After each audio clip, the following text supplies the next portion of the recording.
그 실시간 Q&A를 통해 좀 더 자세히 더 GS 챌린지에 대해 알아보는 시간을 갖도록 하겠습니다. GS 미래사업팀의 황재웅 상무님과 블루포인트 파트너스의 김영건 부대표님께서 함께 해주실 텐데요. 시청하시는 분들께서는 더 GS 챌린지에 대해 궁금한 점 또는 응원의 말씀을 유튜브 채팅창에 남겨주시면 감사하겠습니다. 네, 그럼 옆에 계신 GS 미래사업팀의 황재용 상무님부터 간단하게 본인과 회사 소개 부탁드립니다. 네, 안녕하세요. 저는 GS 미래사업팀의 황재웅 상무입니다. 많은 분들이 이미 다 알고 계시겠지만 GS그룹은 GS칼텍스, 그다음에 GS건설, 리테일, 홈쇼핑 등 다양한 비즈니스 영역에서 선도업체들을 보유하고 있는 국내의 대표적인 그룹사 중에 하나입니다. 저는 GS그룹의 지주사인 GGS에서 미래사업팀을 담당하고 있고요. 저희 미래사업팀은 그룹의 미래 성장을 위한 새로운 사업 영역을 찾고 준비하는 역할을 담당하고 또 수행하고 있습니다. 저희는 요새 참 많은 고민들을 하고 있습니다. 다만 우리가 앞으로 성장하기 위해 어떠한 부분들을 집중을 해야 할 것인가에 대한 많은 질문들과 또 고민들을 하고 있고요. 그 중에서도 특히 저희가 중요하게 생각하는 것은 환경적으로도 지속 가능한 성장입니다. 그래서 저희는 이 지속 가능한 성장을 미래의 가장 중요한 아젠다 중에 하나로 생각하고 있고요.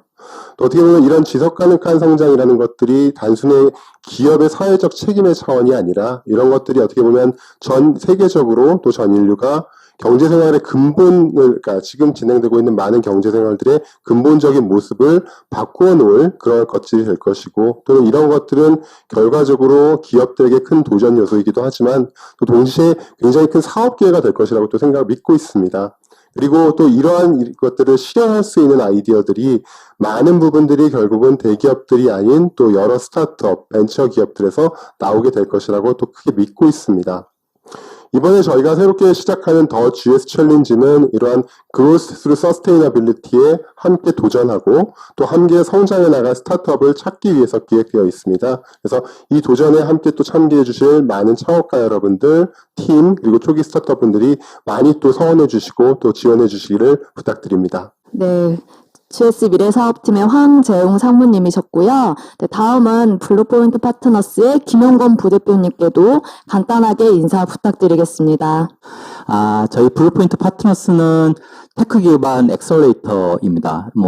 저희 모토는 세상에 없는 기술로 새로운 혁신을 만들고 이를 통해 갖고 사회의 문제를 해결해 나가는 스타트업을 발굴하고 육성하자입니다. 2014년 7월에 설립돼서요. 현재까지 약 한 180개 스타트업에 투자를 하였고 분야는 바이오, 헬스케어, 환경, 재료, 그다음에 IoT, 빅데이터, 전자, 에너지, 로봇 등 다양한 분야에 투자를 하고 있는 엑셀러레이터입니다.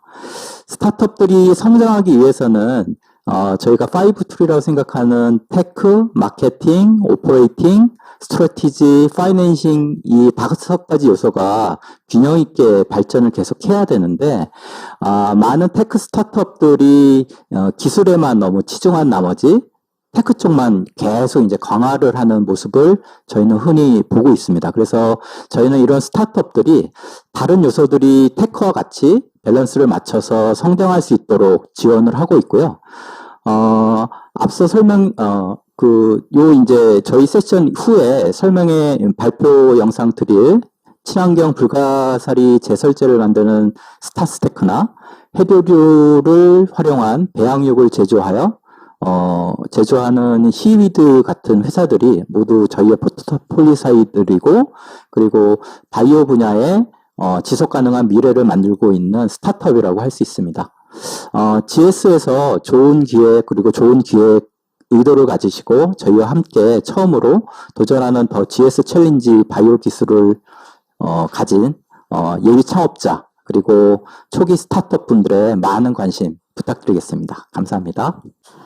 네. 제가 먼저 GS의 황재웅 상무님께 정말 궁금한 점이 있어서 여쭤보고 싶은데, 빠르게 변화하는 시대에 맞춰서 요즘 대기업과 스타트업 간의 개방된 협업인 오픈 이노베이션이 굉장히 활발한 것 같아요. GS에서는 어떤 계기로 이런 오픈 이노베이션의 필요성을 느끼게 됐는지가 궁금해서 답변을 좀 부탁드리겠습니다. 사실은 오픈 이노베이션의 필요성을 다시 얘기한다라는 것 자체가 이제는 조금 오래된 질문인 것 같기도 합니다. 사실 이 빠르게 변화하는 세상, 그리고 또 기술, 그리고 고객의 니즈들에 대응하기 위해서 사실은 이런 것들은 대기업들이 혼자서 독자적으로 할 수 없다. 그리고 이러한 속도들을 도저히 따라잡기 힘들다라는 것들은 이미 증명된 명제인 것 같습니다. 그래서 이런 것들은 뭐 많은 분들도 이미 다 공감하고 계실 거고, 또 저희 그룹 또한 이에 대한 부분들. 그래서 저희도 오픈 이노베이션을 통한 새로운 혁신, 새로운 기술의 발굴, 새로운 비즈니스 모델에 대한 발굴들은 반드시 해야 되는 것들이라고 생각을 하고 있습니다. 또 거기에 더해서 뭐 제가 아까 모두에도 말씀드렸지만 뭐 최근 10년을 봐도, 그리고 또 앞으로 뭐 근미래를 예상을 해봐도 많은 혁신의 아이디어와 또 새로운 기술들이 결국은 또 스타트업, 벤처로부터 나오게 될 것이다라는 것들에 대해서는 사실 뭐 이제 의심할 여지가 없는 것 같습니다. 저희는 이거에 대한 또 강한 확신, 또 믿음을 가지고 있고요. 근데 반면 또 이러한 혁신 기술 아이디어들이 스타트업을 통해서 벤처를 통해서 많이 또 세상에 나오고 있기도 하지만 또 이러한 것들이 본격적인 스케일업을 하고 성장을 하고 그래서 소위 말하는 빅투 빅어로 커나가는 데에 있어서는 사실 또 스타트업이나 벤처들이 또 하기에 굉장히 또 어려운 부분들이 있는 것도 사실이고요. 또 이러한 부분들은 저희 GS와 같은 또 대기업들이 밸류에드할 수 있는 많은 또 영역들이 있다라고 저희는 생각하고 있습니다. 저희는 이러한 벤처 생태계와 대기업이 또 함께 한다면 또 미래에 필요한 혁신을 보다 또 효율적이고 훨씬 더 효과적이고 또 원하는 적지적소에 만들어낼 수 있을 것이라는 믿음을 가지고 있습니다. 그리고 또 이 결과적으로 GS그룹과 또 벤처 생태계가 함께 성장해 나가는 것들은 뭐 그 하나의 얻어진 하나의 결과물이 될 거라고 생각을 하고 있고요. 그래서 저희는 사실 이 오픈 이노베이션을 반드시 가져가야 될 성장의 하나의 방식으로 믿고 있습니다. 이게 또 저희가 이런 또 프로그램을 기획하게 된 이유이기도 합니다. 네, 이번에는 황재용 상무님과 김용건 부대표님께 공통으로 질문을 좀 드리고 싶은데요.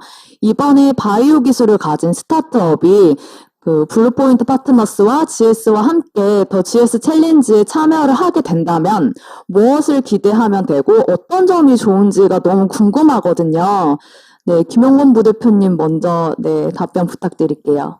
네, 흔히 저희가 이제 프로그램을 좀 진행을 해보면, 그리고 이제 창업신에 계신 스타트업 대표님들이나 여러분들을 이제 같이 이야기를 나눠보면, 처음에 고민의 영역은 어떻게 보면은 현재 하고 있는 비즈니스가 과연 워킹할지, 이런 것들에 대한 고민들을 많이 얘기를 하세요.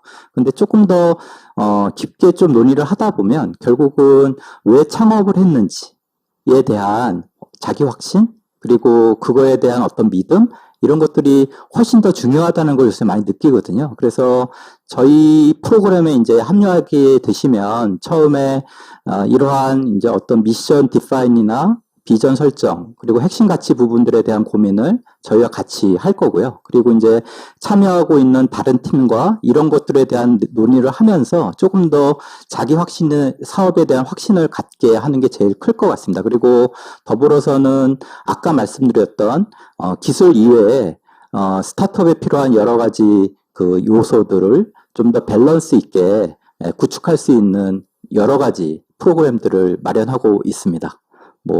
참여해 주시면 훨씬 더 성장할 수 있는 기회를 분명히 가지실 수 있을 겁니다. 보시면 사실 이런 바이오 기술을 이용한 저희 여러 가지 세 가지 테마에 있는 영역들이 저희 GS 그룹과 또 계열사들이 가지고 있는 많은 역량들이 함께 할 수 있는 부분이기도 합니다. 그래서 때로는 저희 GS 그룹의 어떤 계열사들이 고객이 될 수도 있을 것이고 또 어떠한 부분들은 만들어진 제품들을 유통할 수 있는 도움을 드릴 수도 있을 것이고 또는 이러한 것들을 같이 생산하고 또 같이 사업화하는 파트너가 될 수도 있는 영역들이기도 합니다. 그래서 사실 이번 프로그램을 통해서 저희 그 GS 그룹에 갖고 있는 다양한 요 관련되어 있는 그런 역량들, 인력들과 함께 교류하실 수 있고 그런 기회들 자체가 또 한 단계 더 성장을 발전하실 수 있는 기회들을 드릴 수 있을 거라고 믿고 있고요.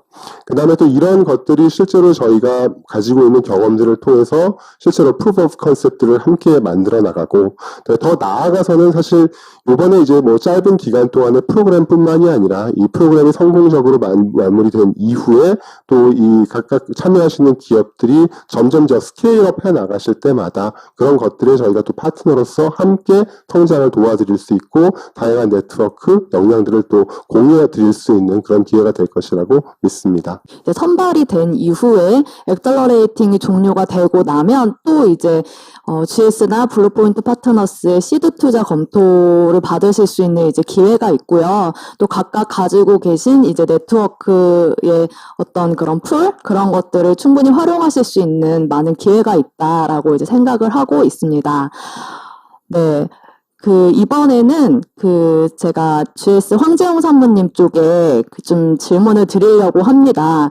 저희 쪽에도 굉장히 질문을 많이 주시는 것 중에 하나가, 더 GS 챌린지의 지원 혜택 중에 GS의 인프라로 활용한다는 것에 대한 질문을 굉장히 많이 받았어요. 그래서 이게 무엇인지 전반적으로 설명을 조금 해주시면, 네, 많은 분들이 도움이 될 것 같습니다. 저희 GS 그룹 내 특히 GS 칼텍스 연구소에서는 이런 바이오와 관련된 연구 개발을 오랜 기간 동안 해왔습니다. 그래서 저희가 사실은 다양한 연구 인프라들을 이미 보유하고 있고요.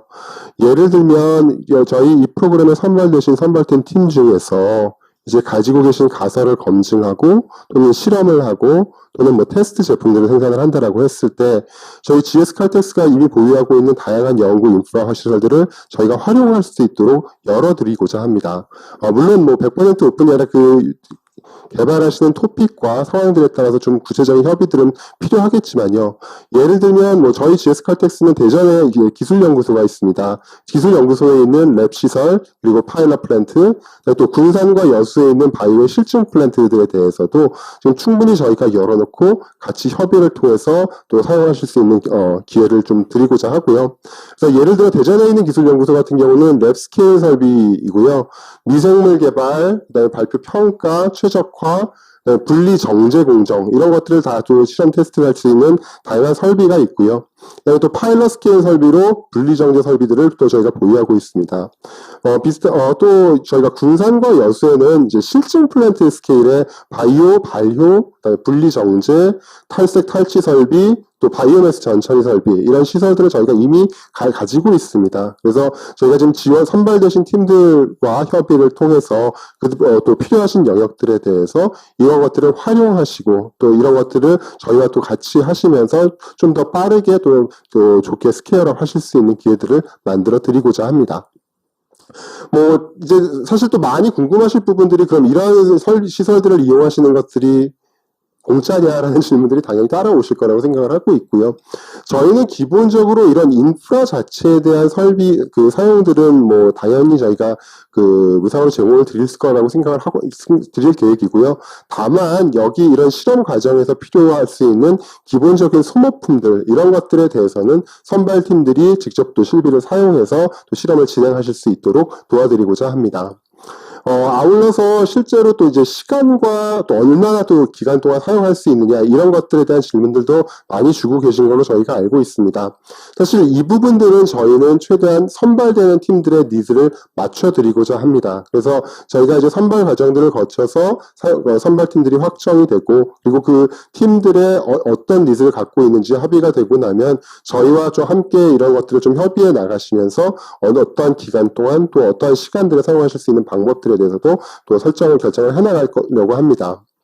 그리고 아울러서 사실 저희가 좀 단순히 설비만 드리는 건 아니고요. 사실 또 저희가 갖고 있는 것 중에 하나가 여러 가지 분석 시설들입니다. 그래서 대전 연구소 안에 있는 다양한 실험기기 또 분석 장비 이런 것들을 필요하시다라고 하면 저희가 또 어떤 것들이 있는지도 공유 드릴 거고요. 또 필요하신 부분들은 또 협의를 통해서 사용하실 수 있도록 하겠습니다. 그리고 사실 기본적으로는 저희는 그 선발되시는 모든 팀들이 원하시는 부분들을 좀 사용하실 수 있도록 하는 것들을 원칙적으로 생각하고 있습니다만, 기본적으로 저희가 좀 선발 이후에 자세한 활용 방안, 그리고 또 범위에 대해서는 좀 개별 니즈에 맞춰서 협의를 통해서 결정해 나가고자 합니다.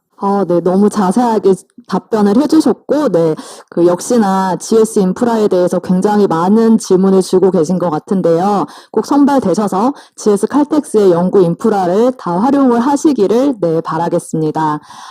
이번에는 더 GS 챌린지 엑셀러레이팅 프로그램에 대해서 좀 궁금한데요. 전체적으로 엑셀러레이팅 프로그램이 어떤 식으로 이루어지는지 김영곤 부대표님께 질문을 좀 드리고 싶습니다. 크게는 이제 이런 이제 오픈 이노베이션 프로그램에 이제 참여하시는 팀들을 보면 대개가 이제 크게는 두 가지 니즈가 제일 많으세요. 그러니까 본인들이 탈퇴하고 있는 시장에서 원하는 스펙이나 어떤 것들, 그리고 이제 그 다음에는 본인들이 만든 솔루션을 어떻게 이제 시장에 또는 이제 B2B 비즈니스의 타겟에 접근할 수 있지에 대한 니즈, 이런 것들인데요. 그래서 저희는 첫 번째 이제 공통 프로그램으로 분야별, 그러니까 GS 쪽에서 다년간 산업 경력이 있으신 분들, 그리고 또 이쪽 화이트 바이어 영역에서 전문 영역을 구축하고 계신 분들을 모셔서 프로덕트 마켓 핏 관련된 집중 교육 프로그램을 진행할 예정입니다. 크게 좀 세분적으로 말씀드리면 처음에 이제 참여하신 선발되신 팀들 간의 아이스 브레이킹을 가질 수 있는 첫 번째 스타트업 캠프를 시작으로 해서 대개 집합 교육은 저희 계획으로는 월간 1회 정도를 풀타임으로 지금 진행할 예정이고요. 그 구체적인 내용으로는 일반 교육론에서는 아까 제가 말씀드렸던 왜 스타트업을 시작했는지에 대한 원초적인 질문에 대한 답을 하는 과정서부터, 그리고 실질적으로 타겟하고 있는 시장의 정확한 프로블럼이나 니즈가 무엇인지, 그리고 그들의 문제점이나 요구사항을 우리가 어떤 솔루션으로 제공을 할지에 대한 PMP에 관련된 교육들을 진행을 할 예정이고요. 더불어서 이제 관련 선배 창업자들, 그러니까 참여하고 계신 분들보다는 조금 더 앞서서 진행하고 계신 분들을 모셔서 그들의 그간의 어떤 경험담들, 이런 경험담들을 또 들려드릴 수 있는 자리도 마련할 예정이고, 더불어서 특히 이제 이쪽에서 타겟하고 있는, 현재 이 프로그램에서 타겟하고 있는 바이오 영역에서만 해당될 수 있는 어떤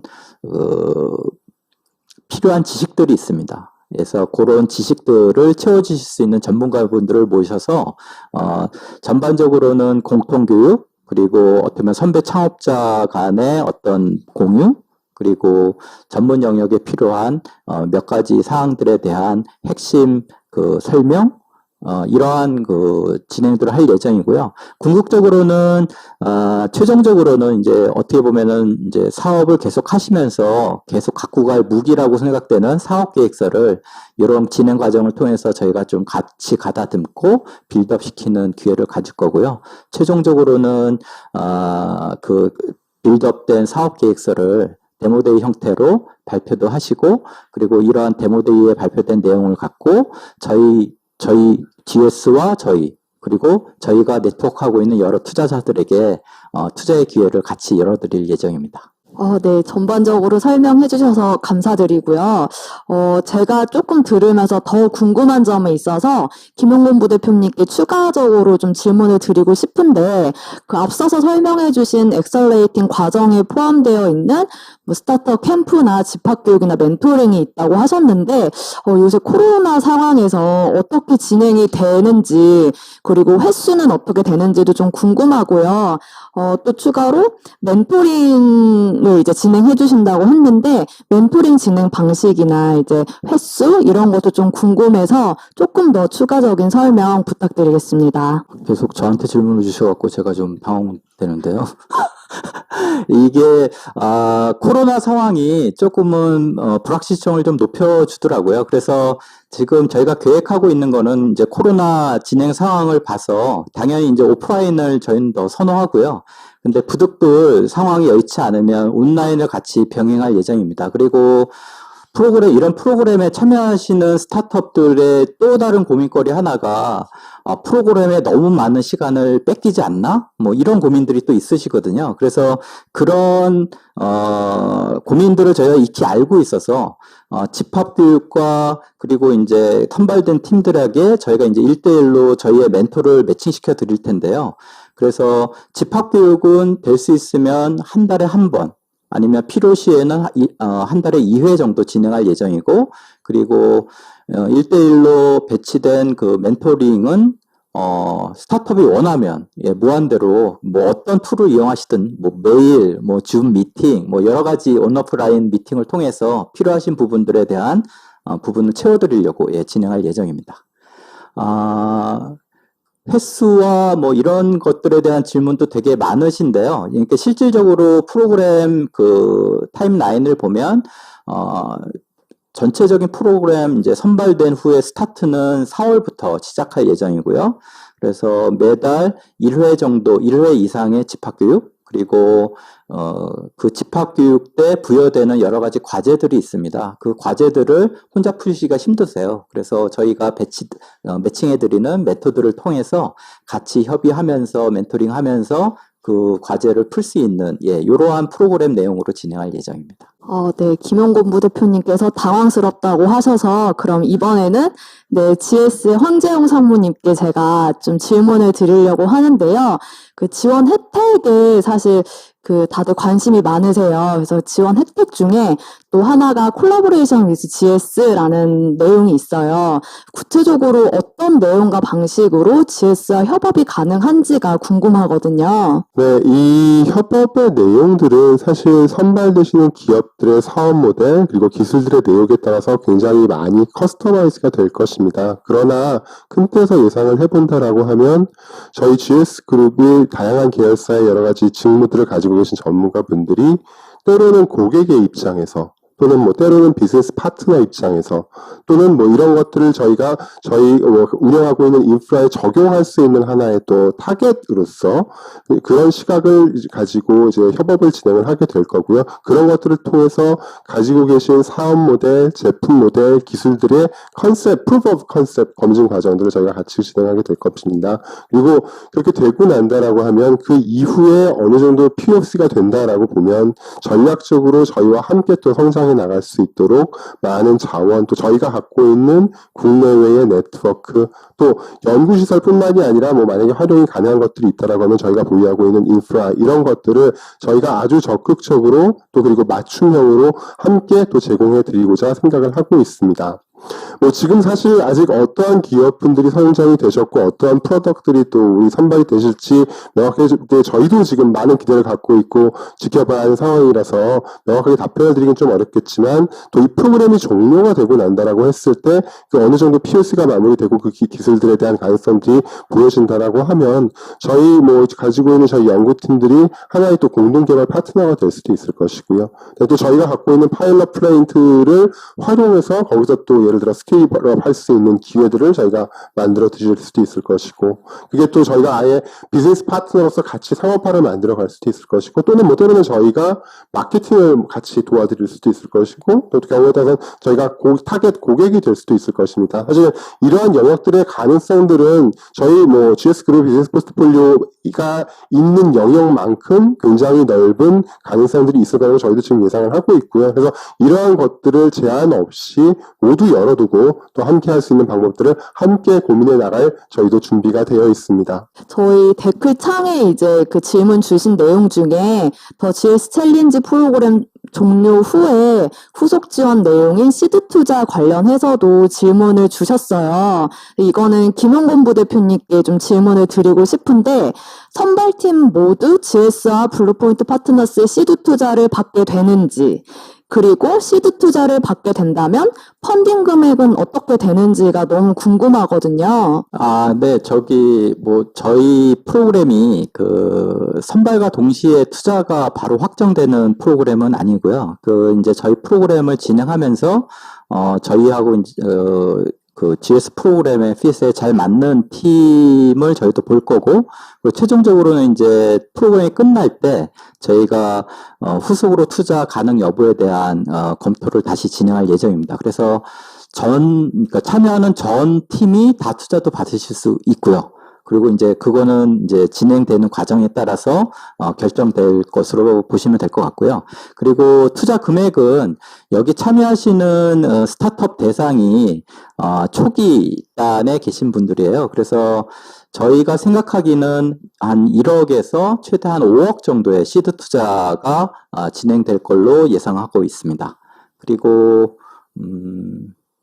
다른 질문 또 주셨는데, 그러니까 모집 대상이 바이오 기술을 보유한 2인 이상 이렇게 나가 있는데요. 어떤 기준인지 한 번 더 말씀을 드리면, 통상적으로 초기 스타트업이라고 하면 3J 이전 또는 한 창업하고 한 3년 이내 이런 식으로 의미를 하지만, 저희는 조금 더 이 화이트 바이오 영역, 특히 이 영역에서 더 넓은 의미의 기회를 드리고 싶은 취지가 더 강합니다. 그래서 초기 스타트업 대상으로 공고가 나갔지만 기존에 갖고 계시던 어떤 그 정형화된 초기 스타트업이라고 생각하지 마시고 이 GS 챌린지 프로그램에 관심이 있다고 하시면 지원 많이 해주시고, 혹시 또 이런 것들이 좀 걸린다 하시면 저희 쪽에 문의를 따로 해주시면 저희가 적절하게 답변 드리도록 하겠습니다. 네, 이번에는 GS 황재용 산모님께 좀 여쭤보고 싶은데요. 이번에 더 GS 챌린지를 통해서 GS에서 특히 주목해서 보고 있는 산업 분야가 어디일지가 궁금하고요. 그리고 GS 챌린지를 함께할 GS 계열사가 있다라고 말씀을 앞서서 해주셨는데, 구체적으로 어딘지도 굉장히 궁금하거든요. 이번 차수는 그 첫 차수이고, 그래서 포커스는 바이오 기술에 좀 중점이 맞춰져 있습니다. 그래서 바이오 기술을 활용해서 지속 가능한 미래를 만드는 데 기여할 수 있는 것이다 라고 한다라고 하면, 사실 사업 모델, 제품 영역에 대해서 크게 제한을 두지 않고 넓게 살펴보려고 합니다.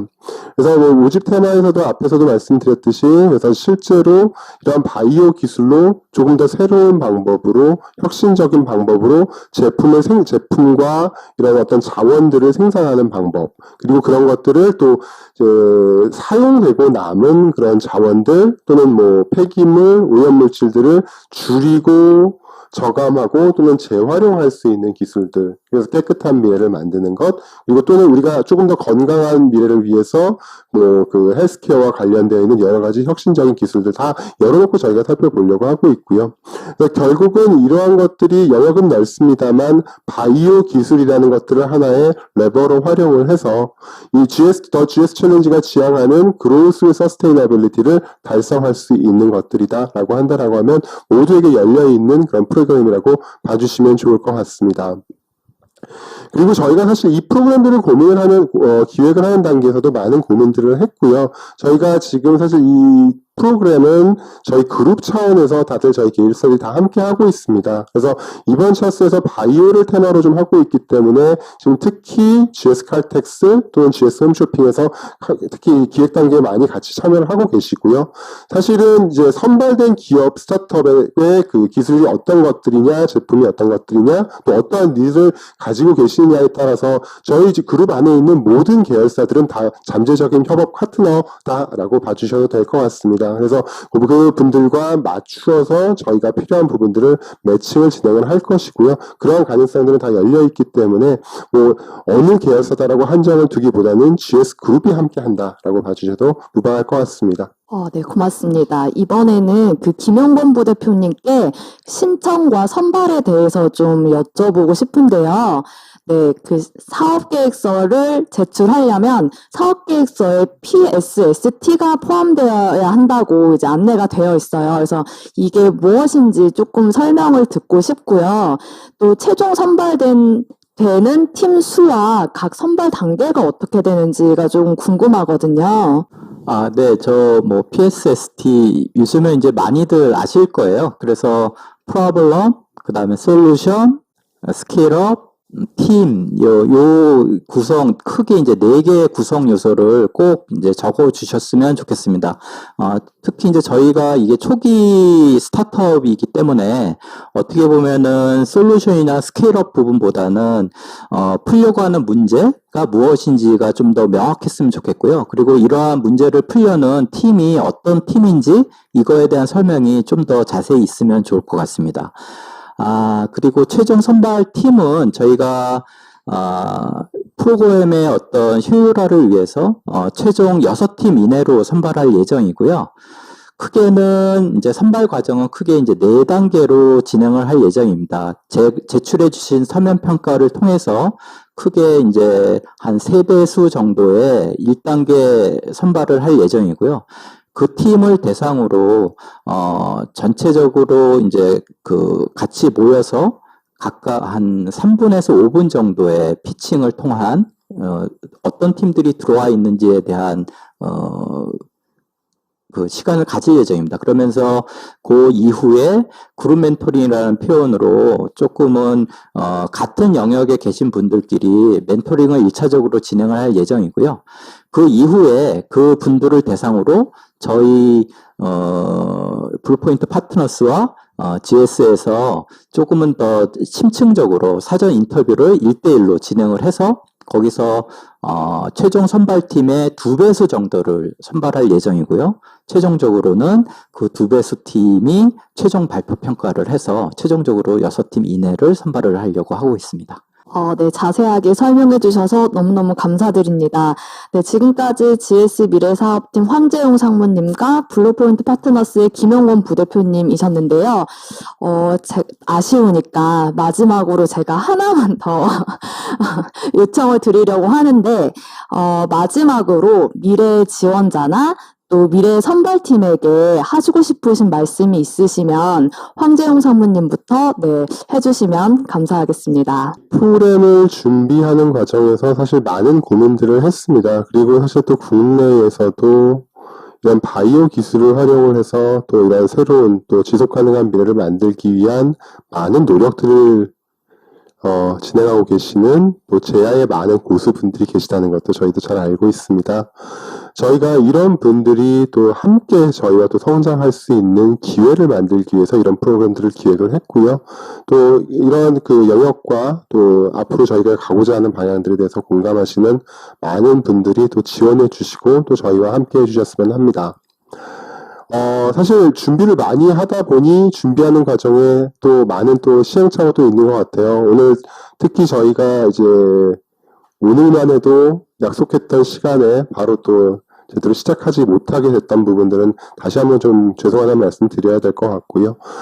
저희 스타트업이 그렇고 이런 많은 과정들이 좀 함께 만들어 나가는 과정들이라고 생각을 합니다. 그래서 오늘 또 많은 부분들에 대해서 설명을 드렸지만 또 이 프로그램 자체에 대해서 궁금하신 부분들, 그리고 또 오히려 또 이런 프로그램에 대해서 이러한 부분들이 또 같이 또 커버가 되어주면 좋겠다라는 제안들까지도 함께 또 많이 말씀 주시면 좋을 것 같습니다. 그래서 저희 많이 기대하고 있고요. 또 함께 또 만들어갈 그런 새로운 그런 사업 모델과 기술들에 대해서 많은 기대들을 가지고 있으니까 많이 지원 부탁드리겠습니다. 네, 이 프로그램 기획을 작년 거의 한 3분기부터 진행을 이제 GS 그룹과 이제 같이 진행을 했고요. 그 과정 중에 어떻게 보면은 굉장히 스타트업이 이제 진입하기 어려운 이러한 바이오 영역에서 GS 쪽에서도 굉장히 많은 부분을 이해를 해주시고, 그리고 그들의 부족한 부분을 어떻게 채워줄 수 있을지 많은 고민들을 해서 지금 프로그램을 준비를 했습니다. 그래서 저희 블루포인트 파트너스가 채워줄 수 있는 영역과 그리고 GS 그룹에서 채워줄 수 있는 영역이 같이 시너지를 만들면 굉장히 좋은 프로그램이 될 거라고 감히 저는 확신을 하고요. 모두에 계속 말씀을 드렸지만, 항상 그 상황은 계속 불확실성인 것 같습니다. 왜냐하면 오늘 같은 경우도 전혀 의도치 않은 부분에서 기술적인 에러가 있어서 이제 이런 부분들을 좀 해결하느라고 여러분들 좀 기다리게 해서 다시 한번 죄송하고요. 이런 것들을 또한 이제 스타트업 정신으로 그때그때 잘 풀어나가는 것이, 이 스타트업 생태계의 어떤 핵심이라고 저도 생각이 들고, 마지막으로, 조금은 내가 지원을 해도 될까? 하는 분들이 계시다면 적어도 한번 참여를 하셔서 어떤 프로그램인지를 조금 더 면밀하게 보실 수 있는 기회를 될 수 있으면 드리려고 하거든요. 그래서 저희도 심사 단계를 굉장히 여러 단계로 나누어서 진행을 하려고 하고 있고요. 일회성에 그치는 프로그램은 결코 아닙니다. 그래서 앞으로도 계속 이쪽 영역에서 고민을 하시고 혼자 해결할 수 없는 부분이 너무 많다고 생각되시는 스타트업들 계속 관심 갖고 지켜봐 주시면 감사하겠습니다. 감사합니다. 네, 고맙습니다. 그럼 지금부터는 조금 순서가 바뀌긴 했죠. 바이오 영역에서 지속 가능한 미래를 위해 열심히 선두에서 사업을 운영하고 계신 스타트업 대표님 두 분을 순서대로 좀 모셔보려고 합니다. 첫 번째로는 스타스테크의 양승찬 대표님입니다. 기존의 제설제가 차량의 부식과 콘크리트의 파손을 유발하고 사람의 호흡기에도 안 좋은 영향을 미친다고 하죠. 이런 문제를 해양 생태계를 파괴하는 불가사리의 다공성 구조체를 활용한 친환경 제설제 제조 기술로 해결한 곳이 바로 스타스테크입니다. 스타스테크는 더 GS 챌린지의 모집 분야 중 바이오 기술로 만드는 깨끗한 환경 분야에 해당되는데요. 바이오 기술을 이용해서 새로운 방식으로 폐기물 또는 오염물질의 발생을 줄이거나 차단하거나 정화하거나 재활용하는 스타트업의 한 예로도 볼 수 있을 것 같습니다. 네, 그럼 스타스테크 양승찬 대표님의 첫 번째 키노트를 들어보겠습니다. 네, 안녕하세요. 스타스테크 양승찬입니다. 요즘 제일 크게 화두되고 있는 키워드라고 한다면 사실 ESG, 환경, 지속 가능, 굉장히 많은 키워드들이 사실 요즘 시대를 좀 대표하는 그런 몇 가지 키워드들이 있는 것 같아요. 그 중에서도 저희 회사도 그렇고 많은 업체들이 조금 관심을 갖고 있는 키워드 중에 하나라고 한다면 환경을 들 수 있을 것 같습니다. 옛날에는 친환경이라는 또 키워드들이 굉장히 많이 나왔었고, 이제는 그 친환경이라는 단어만으로 조금 설명하기가 더 어렵다. 이제는 필환경 시대다 이런 얘기들이 나올 정도로 환경이라는 키워드가 굉장히 중요시되고 있는데, 저는 기본적으로 환경이라는 키워드가 점점 중요해지는 게 일반 대중들의 인식들이 점점 높아지는 부분들도 있겠지만, 그것보다 더 빠르게 인식 수준들이 높아지는 가장 큰 이유는 오히려 환경이 좀 경제와 밀접하게 연관될 수 있는 이런 상황들이 만들어졌다. 그렇기 때문에 실제로 이 환경 때문에 많은 업체들과 또 스타트업들 그리고 그 대기업들도 이런 환경이라는 키워드에 좀 집중을 해서 관심을 갖는 것이 아닌가 이런 생각들이 듭니다. 사실 이 환경이라는 키워드 자체가 경제와 이렇게 밀접하게 연관되어 있다는 게 바로 섣부르게 딱 이해될 수 있는 그런 말은 아닌데, 대표적인 게 이런 것들이 있을 것 같아요. 예를 들면 탄소 배출권이라든지, 한마디로 환경을 생각하는 어떠한 하나의 그 명제 자체가 이제 시장에서 거래될 수가 있는 거죠. 탄소 배출권은 이제 시장에서 거래될 수 있는 어떠한 화폐와 같은 이런 여러 가지 역할들을 하다 보니까 사실상 이제 환경을 생각하는 것이 경제적으로 보다 나은, 그리고 경제적으로 보다 비용을 줄여줄 수 있는 어떠한 역할들을 하다 보니까 점점 친환경 시대, 필환경 시대 이런 단어들이 저희한테 좀 더 가깝게 느껴지게 되는 것 같습니다. 실제로 이 환경을 생각하고 있는 많은 움직임들이 있죠. 플라스틱도 있고 스티로폼도 있고 기존의 환경을 오염시켰던 수많은 기존 자재들을 조금씩 줄여나가는 이런 움직임들도 있는데, 사실 저희는 이런 기존의 친환경 제품들과 조금 다르게 제설제라는 특수한 환경 오염물질에 조금 포커스를 맞췄습니다. 제설제 환경 피해라고 하면은 대부분 차량 하부 부식 정도 시키는 거 아니야 라고 생각하시는 분들이 많이 있을 텐데, 사실 그 외적으로도 콘크리트 파손, 겨울철이 끝나고 나면 사실 포트홀들이 굉장히 많이 생기는데, 그런 포트홀들도 실제 제설제에 따라서 발생하는 부분들이 굉장히 많이 있고요. 그 외에 가로수가 황화가 된다든지, 혹은 호흡기 질환 등이 유발된다든지, 이런 수많은 환경 문제들이 사실 제설제만으로도 유발되는 수치들이 굉장히 높습니다.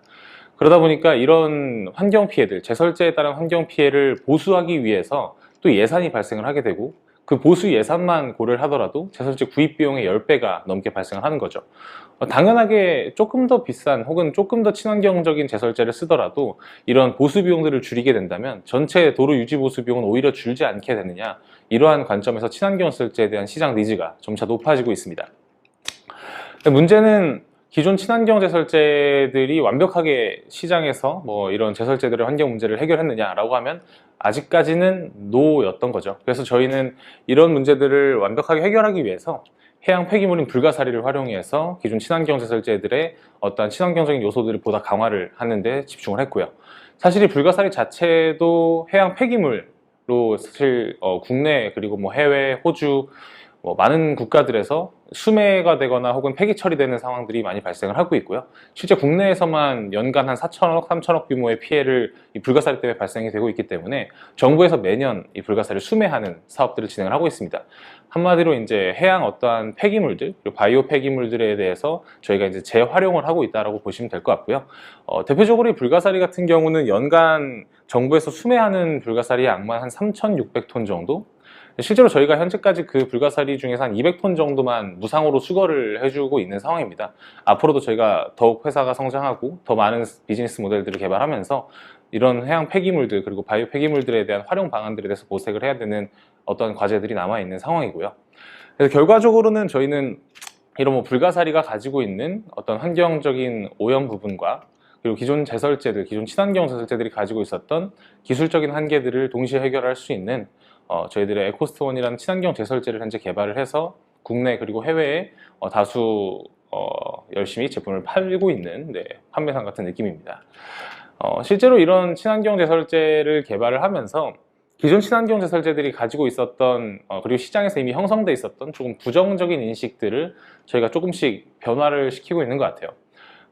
대표적으로 기존의 친환경 제설제라고 한다면 사실 가장 크게 나왔던 기준 자체가 이제 부식이었는데 소금이 100만큼 부식이 된다라고 하면 한 20에서 30% 정도? 그러니까 소금의 한 5분의 1, 뭐 한 4분의 1 정도 수준에서의 부식이 발생을 했던 거죠.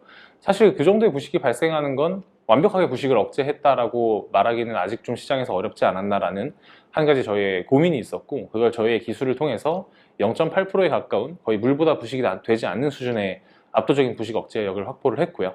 그 외에 이제 불가사리에서 유래되는 이 다공성 구조체를 활용해서 콘크리트나 가로수피의 여타 부식을 제어한 환경 문제에 대해서도 보다 나은 개선책들을 제시를 하고 있습니다.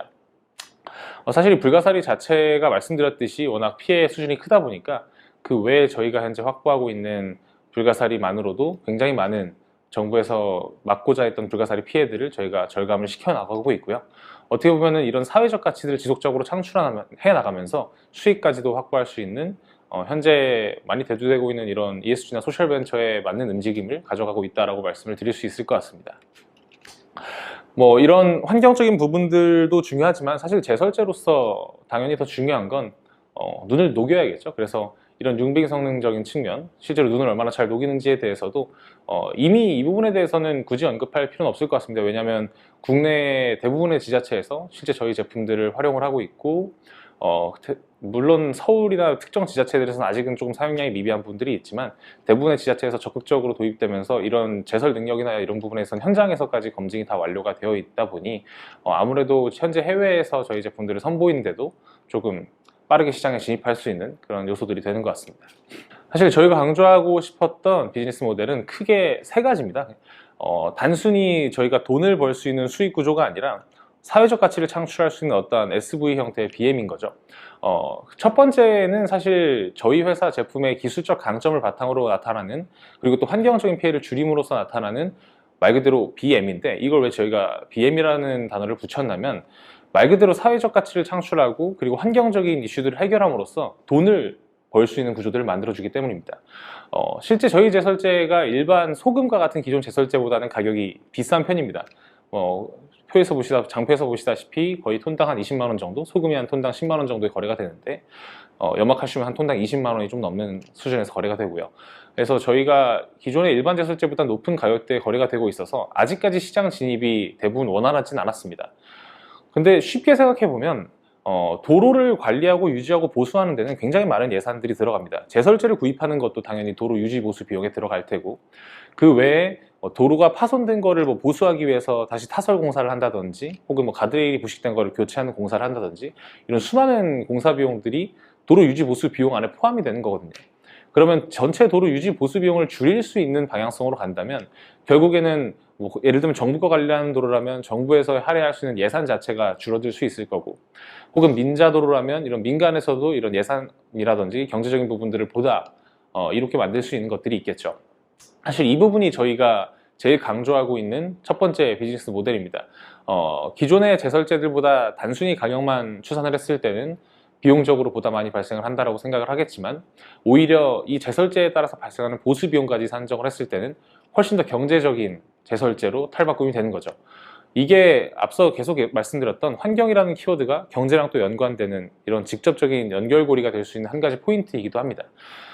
그래서 저희는 이 첫 번째 비즈니스 모델이 사실 저희가 국내 시장이나 해외 다수 시장에 진입을 할 때 가장 많이 강조했던 부분이었어요. 왜냐하면 현재까지는 아직 도로 유지보수 예산이 다 분할이 되어 있습니다. 뭐 제설제를 구입하는 예산이 따로, 보수비용 예산이 따로, 그러다 보니까 전체 도로 유지보수 비용이 줄어든다라고 하더라도 즉각적으로 이제 도입되기는 어려움이 있었던 거죠.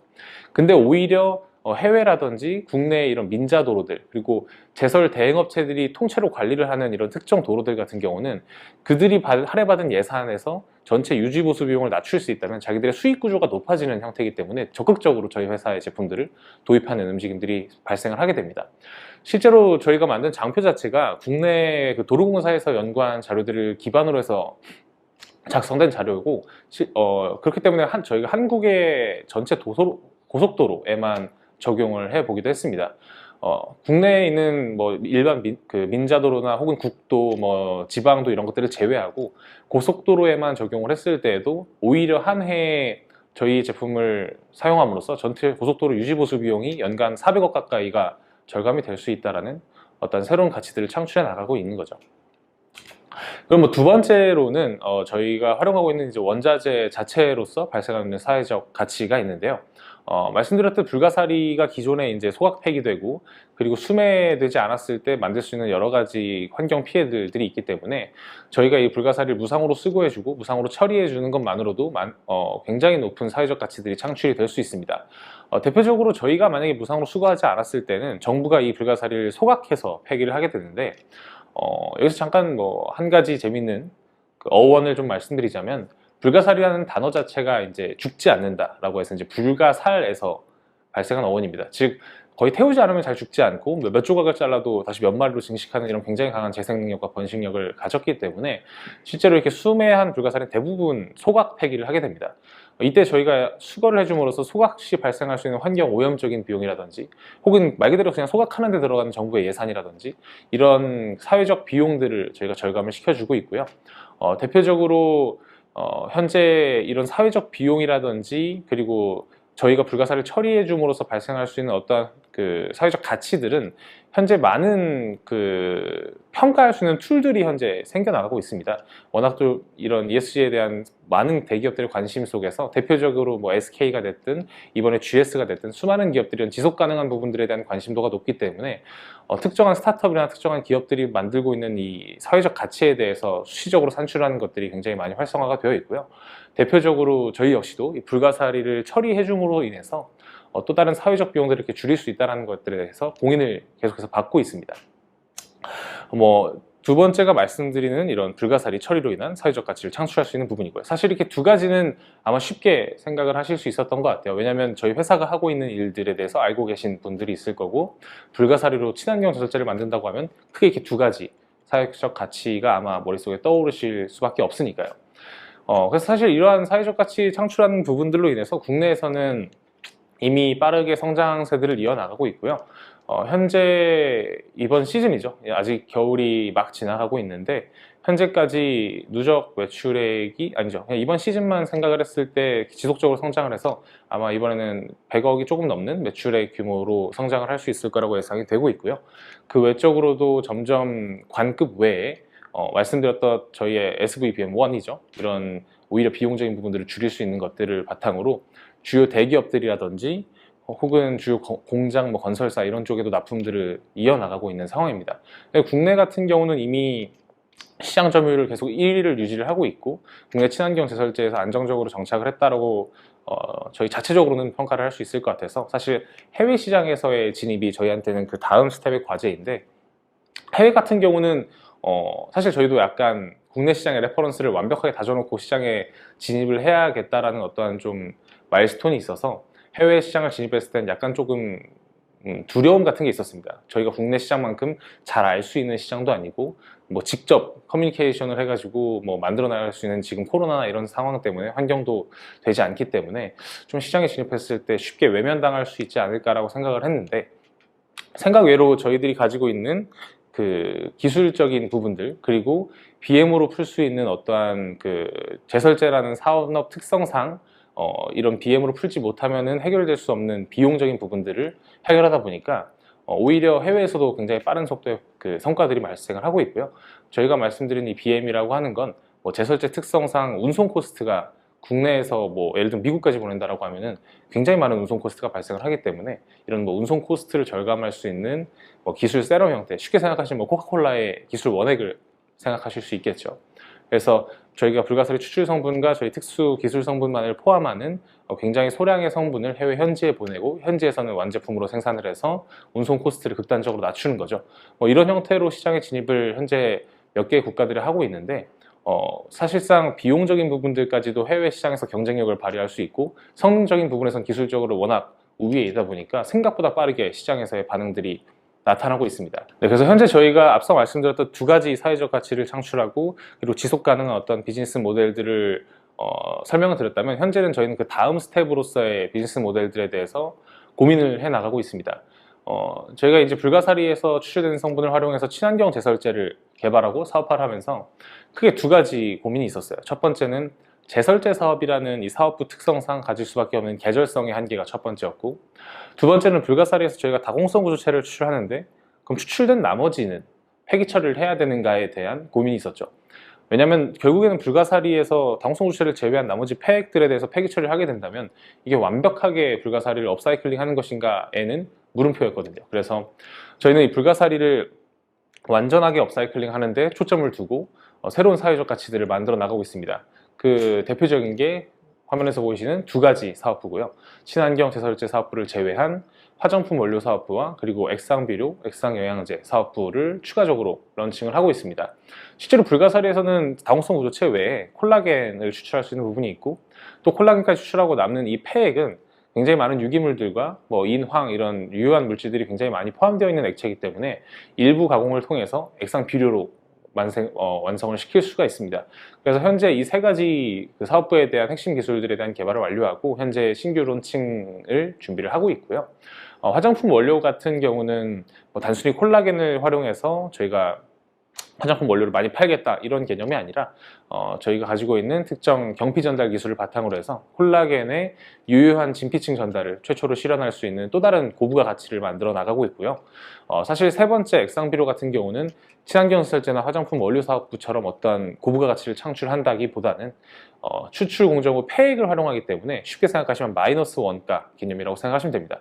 원래 저희가 이걸 액상비료로 사업화시키지 않았으면 오히려 폐기 처리하는 데 비용이 발생할 수밖에 없었던 것을 제품화 시킴으로써 이 마이너스 원가의 개념의 제품을 시장에서 굉장히 경쟁력 있는 가격이라든지 혹은 오히려 개발도상국이나 이런 곳들에 원조하는 사업들을 진행하면서 또 다른 사회적 가치들을 만들 수 있는 것이죠.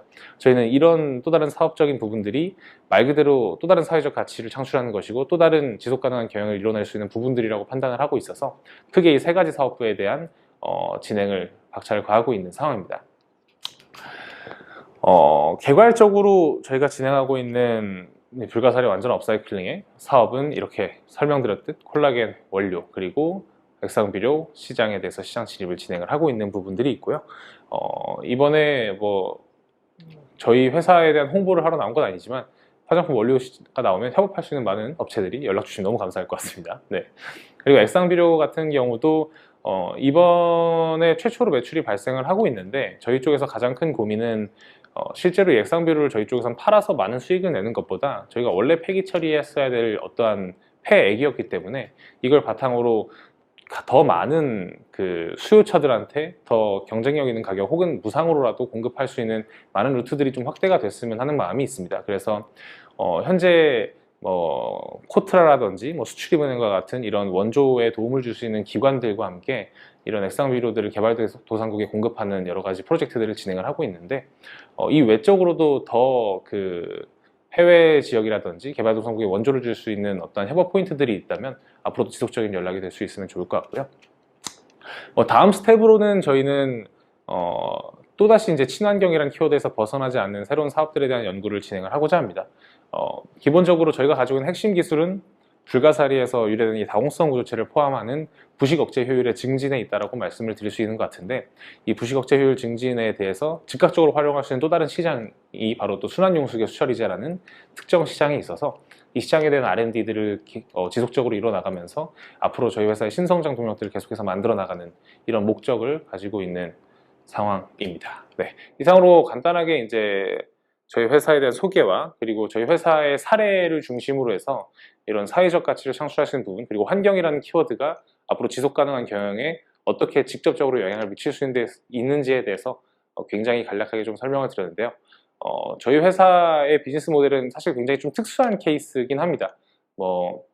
이거보다 훨씬 더 그 환경적인 가치들을 더 크게 만들어내갈 수 있는 이미 많은 스타트업들과 많은 비즈니스 모델들을 가지고 계신 분들이 많이 있지만, 저희의 특수한 사례 역시도 한 가지 어떻게 보면 브레인스토밍 과정에서 아이디어 차원으로라도 도움이 될 수 있는 시간이었으면 좀 제 입장에서 좀 뿌듯한 상황이 될 수 있을 것 같고요.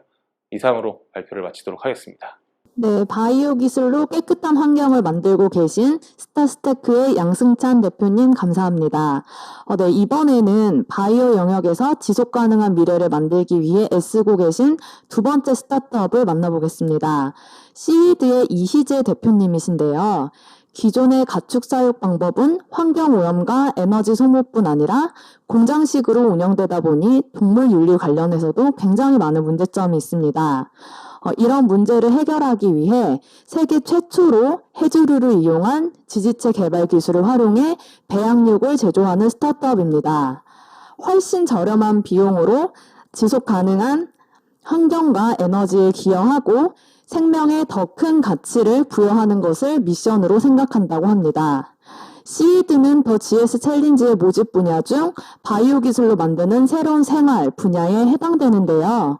바이오 기술을 활용하여 새로운 방식으로 친환경 고부가 소재나 스페셜티 물질을 개발한 스타트업의 한 예로도 볼 수 있겠죠. 그럼 시위드의 이희재 대표님께 두 번째 키노트를 요청드리겠습니다. 안녕하세요. 도축 없이 고기를 만드는 배양육을 개발하는 주식회사 시위드의 이희재입니다. GS 챌린지에 지원하실 분들께 부족한 저희를 소개할 수 있어 영광이고, 오늘 피칭이 여러분들에게 조금이나마 긍정적인 인사이트를 드릴 수 있으면 좋겠습니다. 오늘은 저희 회사의 연구 개발 내용보다 저희의 업이 어떻게 지속 가능한 세상을 만들 수 있을지 저희가 고민했던 내용을 소개하고자 합니다. 최근 들어 식물성 고기, 배양육을 포함한 대체 육류에 관한 관심이 매우 뜨겁습니다. 롯데리아, 맥도날드, 버거킹 등 많은 업체들이 식물성 고기로 만든 햄버거를 출시하고 있고, 이제는 굉장히 쉽게 이러한 식물성 고기를 맛볼 수 있게 되었습니다. 세포를 배양해 만드는 배양육은 아직 시장에 나올 준비 중인데요. 최근 들어 배양육 업체들이 싱가포르에서 식품 승인을 받는 등 제품을 출시하기 위한 준비가 활발하게 이루어지고 있는 상황입니다. 저희는 배양육을 개발 중입니다. 축산업에 의한 여러 문제들의 해결책이 배양육이라고 하는데 많은 사람들이 공감하고 있고, 세계적으로도 수많은 회사들이 다양한 기술로 다양한 종류로 배양육 개발에 열을 올리고 있습니다. 하지만 이러한 배양육 업체들은 넘어야 할 한계를 공통적으로 가지고 있습니다. 사진은 개발 중인 저희의 제품을 조리했을 때의 이미지입니다. 맛있게 보이나요? 저희는 이러한 배양육을 싸고 맛있게 만들기 위해 노력 중입니다. 그렇다면 배양육이 왜 필요한지 저희가 개발을 시작한 이유에 대해서 설명드리겠습니다.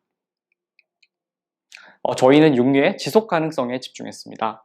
가축의 사육은 저희가 생각하고 체감하는 것 이상으로 막대한 양의 담수와 토지를 사용합니다. 또한 교통에 의해 발생하는 온실가스보다 많은 양의 온실가스가 축산업에 의해 발생합니다. 또한 동물들은 열악한 공장식 사육 환경에 노출되어 있습니다. 과도한 항생제에 노출되고, 그렇기 때문에 평균 수명의 채 10분의 1도 살지 못합니다. 문제는 이뿐만이 아닙니다. 인구는 점점 증가하고 고기의 수요는 점점 더 빠르게 증가하고 있습니다. 2060년에는 지금의 2배 이상의 가축이 사육되어야 합니다. 그렇다면 우리가 이 늘어나는 고기 수요를 과연 감당할 수 있을까요? 이미 지금도 지구상에 존재하는 25%의 담수, 55%의 토지, 33%의 곡물이 오로지 가축을 기르는 데만 사용되고 있습니다. 현재의 방식으로는 2배 이상 늘어나는 고기 수요량을 절대 감당할 수 없습니다. 그래서 배양육은 인류의 식량 부족뿐만 아니라 환경오염 그리고 에너지 소모 문제에도 해결책이 될 것으로 보고 있습니다. 기존 사육 고기와 동일한 크기의 배양육을 만드는데 기존 에너지 소비량의 절반만 있으면 충분합니다. 특히 온실가스 배출량과 토지 사용량은 각각 기존의 4%, 1% 수준까지 낮출 수 있습니다. 그래서 배양육은 하나의 옵션이 아닌 필수적인 기술이라고 할 수 있겠죠. 이렇게 좋은 배양육이 당장 시장에 나올 수 있으면 참 좋을 텐데 현실적으로 배양육이 넘어야 할 한계들이 참 많이 있습니다. 우선 고기의 형태입니다. 대부분의 배양육은 세포를 뭉쳐서 만들기 때문에 스테이크, 삼겹살과 같은 진짜 조직감과 식감을 구현하기 어렵고 대신 미트볼, 패티 등의 제한된 형태로 개발이 이루어지고 있습니다. 100g 정도의 고기를 만드는데 100억 개 가량의 세포가 필요합니다. 이처럼 많은 세포를 키우는 데는 엄청난 양의 배양액이 소모되고 그로 인해 막대한 비용이 발생합니다. 이 때문에 100g의 패티를 만드는데 60만 원이라는 말도 안 되게 높은 생산 비용이 들어가게 되는 것입니다.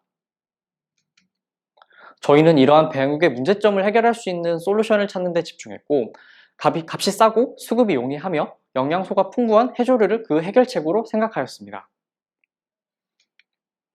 저희는 연구개발을 통해 배양육 산업이 꼭 필요로 하는 핵심 기술인 식감 확보와 낮은 단가 실현에 필요한 기술을 확보하게 되었고 배양육 업계의 솔루션 프로바이더로서 육류 산업에 뛰어들게 되었습니다.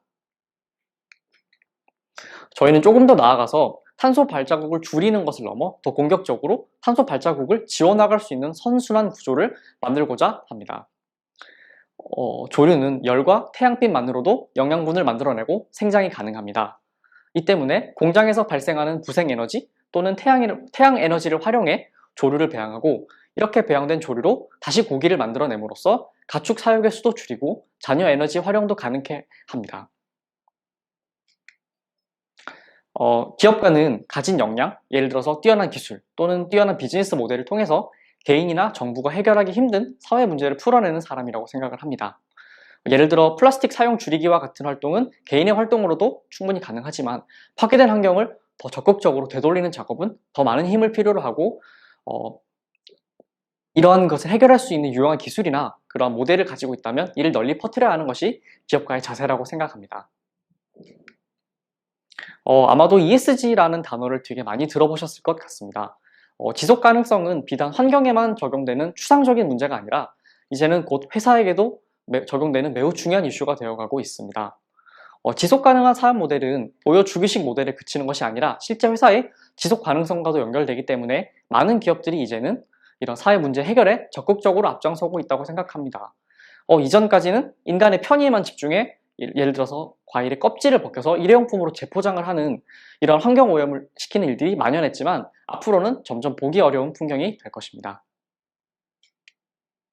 저희 시위드가 육류 산업에서 바라보는 ESG를 논하기 위해서는 약간은 불편한 주제를 꺼내야 할 것 같습니다. 우리 많은 사람들은 소나 돼지, 닭의 사육 환경이 좋지 않고 항생제도 많이 사용되고 아프리카 돼지열병, 조류 독감 등의 질병과 같은 많은 문제가 있다는 사실을 굉장히 잘 알고 있습니다. 그럼에도 사실 우리는 고기를 소비하는 데 있어서 큰 불편함이나 죄의식을 잘 느끼지 않습니다.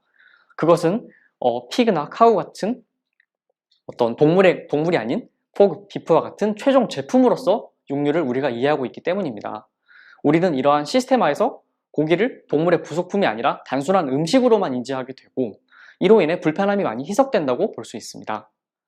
저희는 이러한 문제는 개인의 노력으로는 바꿀 수 없다고 생각했고 피그 카우에서 포크 비프를 얻는 것이 아니라 바로 고기를 얻을 수 있는 방식이 실현될 수 있도록 노력 중입니다. 저희는 배양육의 연구 개발을 수행하는 연구 조직이지만 분명한 미션을 가지고 수행하는 팀입니다. 이 장표는 저희가 회사를 시작하면서 공동 창업자들이 세웠던 회사의 철학이자 미션입니다. 지구와 인류를 위해 우리만의 방법으로 생명의 가치를 높이고자 하고 여기서 생명의 가치라고 함은 인류와 지구를 넘어서서 저희가 사용하고 있는 해조류에도 더 많은 가치를 부여한다는 것을 포함하고 있습니다. 인류는 지구에 등장한 이래로 수렵을 통해 고기를 얻었습니다. 이후 더 안정적으로 그리고 더 맛있는 고기를 먹기 위해서 사육이라고 하는 시스템을 도입했습니다. 저희는 이 만년에 가까운 사육의 역사를 조심스럽게 바꾸는 작업을 진행 중입니다. 1931년 윈스턴 처칠은 50년 뒤에는 닭가슴살이나 날개만 먹으려고 닭을 키우지 않을 것이다. 대신 원하는 부위만 골라 키워낼 것이다 라고 예측하였습니다. 다소 그 예측보다 늦어지곤 있지만 가까운 미래에는 누가 동물을 도축해서 고기를 먹어 라고 이야기하는 것이 자연스러운 모습이 되리라 믿습니다. 불과 몇십 년 전만 해도 햄버거에 들어가는 분쇄육 패티를 보고 누가 저렇게 질 낮은 분쇄고기를 먹냐 라고 하던 시절이 있었다고 합니다. 저희는 이러한 배양육의 실현을 위해서 핵심 기술을 개발하고 있다고 앞서 말씀드렸는데요. 저희의 기술을 간단하게 설명드리겠습니다. 첫 번째 기술은 세포가 잘 자랄 수 있는 세포의 집이 되는 생체 모사, 그리고 먹을 수 있는 식용 구조체를 해조를 이용해 개발하였고, 원하는 모양, 원하는 크기, 원하는 두께로 고기를 배양할 수 있습니다. 그리고 배양육 상용화의 가장 큰 걸림돌로 여겨지는 세포 배양액의 단가를 혁신적으로 낮추고 있습니다. 기존 생명과학 분야에서 세포 배양에 필수적으로 사용되고 있는 소태아 혈청은 그 가격도 매우 비싸지만 도축 없이 고기를 만드는 배양육을 만드는 데는 꼭 대체되어야 할 소재입니다. 저희는 해조류 기반 세포 배양액을 개발하여 기존 소태아 혈청 대비 600분의 1 가량 저렴한 가격으로 대량 생산이 가능한 세포 배양액을 개발하고 있습니다. 이렇게 저희가 저희 세포칩에서 세포 배양액을 먹이면서 2주간 기르게 되면 맛있고 저렴한 배양육 시밋이 만들어지게 됩니다. 이 자료는 고기 시장의 성장을 보여주는 자료입니다. 2040년에는 지금보다 약 1.5배에 달하는 고기가 필요하다고 합니다. 도축육은 이 증가 수요를 감당할 수 없고 그 자리를 식물성 고기와 배양육이 차지하게 될 것이며, 배양육이 감당해야 하는 시장 규모만 해도 600조 원에 달합니다. 저희는 이러한 배양육을 개발하기 위해 많은 기술들을 개발하고 있고, 하나의 단일 기술만으로는 절대 구현할 수 없는 융합 연구의 산물이기 때문에 수많은 협력기관들과 배양육을 함께 같이 만들어 나가고 있습니다. 저희의 멤버들입니다. 전체 멤버 사진을 담지 못해 아쉽지만 열정적인 13명의 멤버들과 저희는 배양육의 미래를 그려나가고 있습니다. 이상 생명의 가치를 높이는 기업 시위드의 발표를 마치겠습니다. 감사합니다. 네, 바이오 기술로 새로운 생활을 만드는 데 애쓰고 계신 시위드의 이희재 대표님께 다시 한번 감사드립니다. 긴 시간 동안 시청해주시고 기다려주신 여러분께 감사드리며 지금까지 블루포인트 파트너스의 김민선이었습니다. 감사합니다.